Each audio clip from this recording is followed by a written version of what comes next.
Well, today you join me on the moon, but just why is that? Actually, I'll go one better. I'll go somewhere else. I'll go to Mars, because this is actually even further away and hopefully one of the only places where they can't actually get a hold of us. But just what am I going on about then? Well, something has just come out which, I'll warn you, is going to make you pretty peed off, because whilst the rest of us decent ordinary people have to pay this if we want to watch TV live, it appears that we're also paying for, shall we just say, some other people when they shouldn't really be here. But just why is that? Well, according to this article, it says that Fury, as illegal migrants, are given free TV license paid for by you, along with trips to bowling and the cinema. Well, isn't that nice? I mean, just look at them. They're really excited on the prospect of all these free handouts. It seems that they just can't get on the boat quick enough. But where's all this come from? Well, it says illegal migrants have been given free TV license on the taxpayer, a Reform Party probe has found. And it's a pity, isn't it, that the actual government didn't actually do this probe? But let's just face it, you can see why, can't you? But Nigel Farage's Doge Wastebuster team found in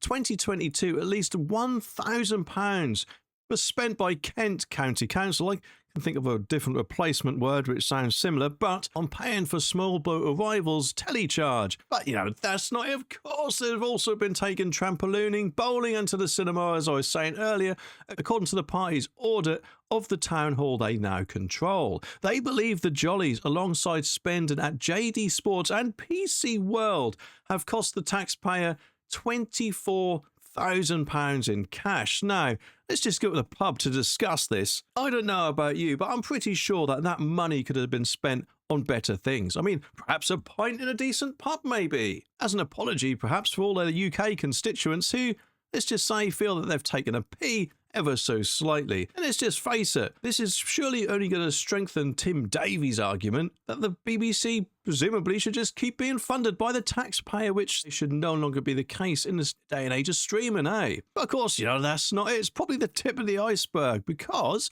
it comes as dozens of illegal migrants were spotted arriving in Britain on dinghies yesterday, adding to the 16,000 this year. And Reform's Doge leader, Yazir Youssef, who does seem to be in and out of the party quite a bit, doesn't he, said for too long British citizens have been prosecuted for not paying a TV licence, yet asylum seekers are having theirs paid for by taxpayers. The Tory regime at Kent County Council has a lot to answer for, and Reform will fight for the taxpayers. It just makes me wonder. I'm guessing we're only finding out about this because Reform obviously now control that council, don't they? Therefore, it makes me wonder just how many other councils have been doing a similar thing, and how much other money has the rest of the councils out there been spending on these people, eh?